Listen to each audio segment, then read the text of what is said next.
Hey, what's up, Eagles Nation? It's your boy Cool Eagle back here with another video. Just want to come talk to you guys because, man, we have an interesting weekend and so far a good week of football news, especially.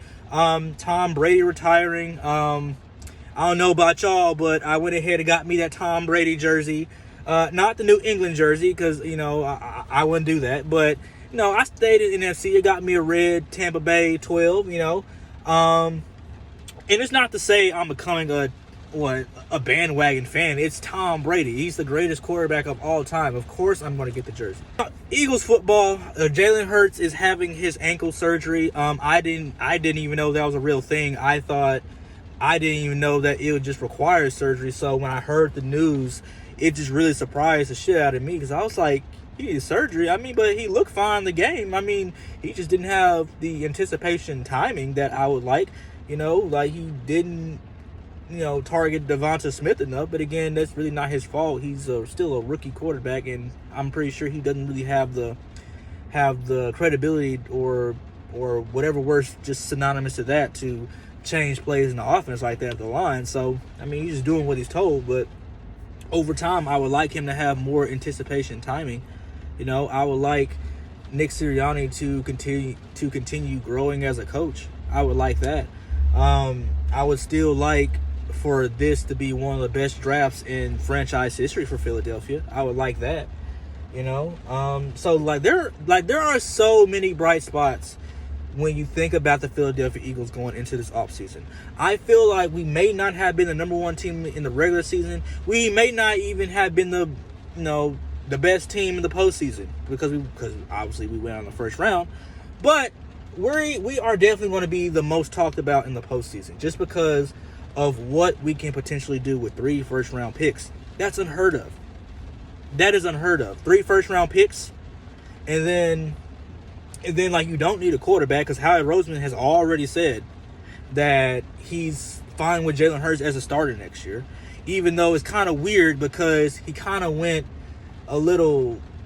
I wouldn't say behind the fan base's back, but he made calls to Houston about Deshaun Watson, and that's a story in itself. But it's just you have the quarterback, supposedly, allegedly, running back. You have a great running back room, so you don't really need a running back like that. Offensive line, okay, you might have to add a few pieces here and there, but you can do all that in the second and third round. The wide receiver group, I hate to say it, Eagles fans, but we are going to have to get another wide receiver.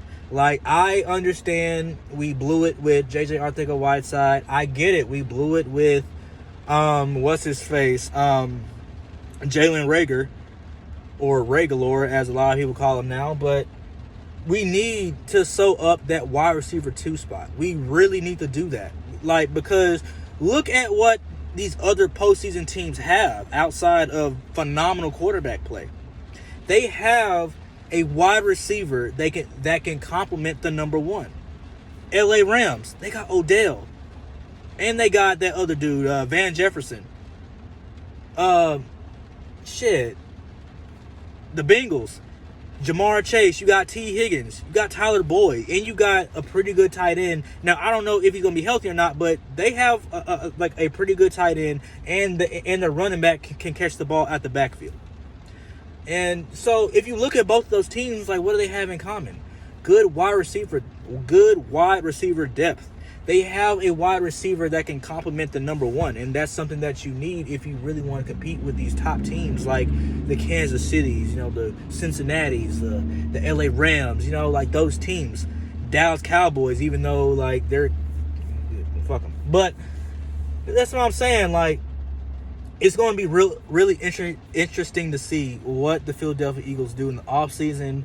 We are definitely, and we should be one of the most talked about teams in the in the offseason because of the three first-round picks. What are the Philadelphia Eagles going to do with these 3 first-round picks? That is going to be the question of the offseason. What are we going to do with these first-round picks? And I'm curious to hear you guys' thoughts in the comments. Man, because again, we just it's going to be something special to see, and I hope that, man, we don't botch this draft, because if we do, this is going to set us back for the next 5 to 10 years. The Bengals, man, like, people really slept on the Bengals going into the AFC Championship game, and I will never understand why. According to Pro Football Focus, Joe Burrow was graded as the #1 quarterback, and this team, like, is so well put together. Like, and then they have weapons. You got T. Higgins, you got Jamar Chase, you got Uzama, you got Boyd, you got Jamar. I mean, like, you got what's his name, Mixon. You got Samaje Perine, man. You got a whole bunch of guys that can, you know, be a collective in a really good offense, and that's what they have. Now, the offensive line is what's going to be, you know, the weakness of this team, just because they're going up against a really, really good LA Rams defensive line in front seven, secondary too, because Jay Ram, my boy Taylor Rapp. I mean, like, it's going to be some work. It's going to be some work going into the Super Bowl. And when you ask anyone who they think is going to win outside of Cincinnati and LA, like, you kind of got to go into politics, because who do you think would make more sense to win? The Super Bowl is in LA,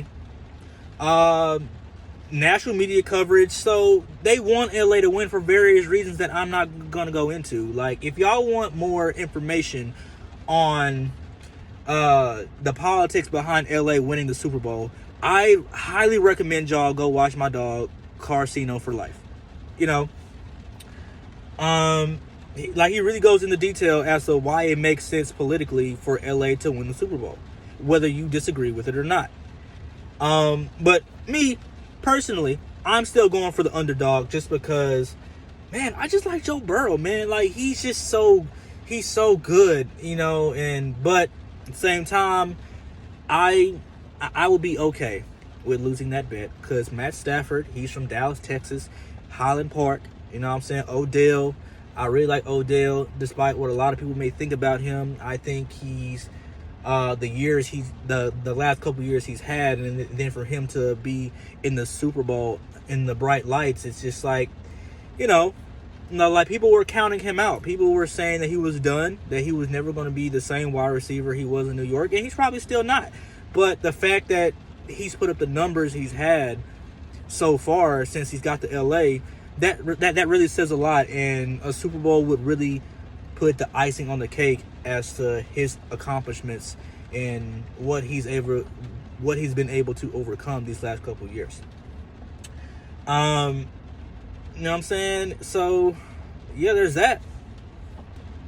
But let me know what y'all think, man. And y'all be safe out here if you're down south, man. As y'all can see, there's a lot of rain outside going on right now. A winter storm is coming through tonight. It's going to be here through, I believe, Sunday. And then the recovery Monday, Tuesday, and then everything will be back to normal on Wednesday. So if you're out in this winter storm, be safe, man. If you got to go out, you know, be safe as possible.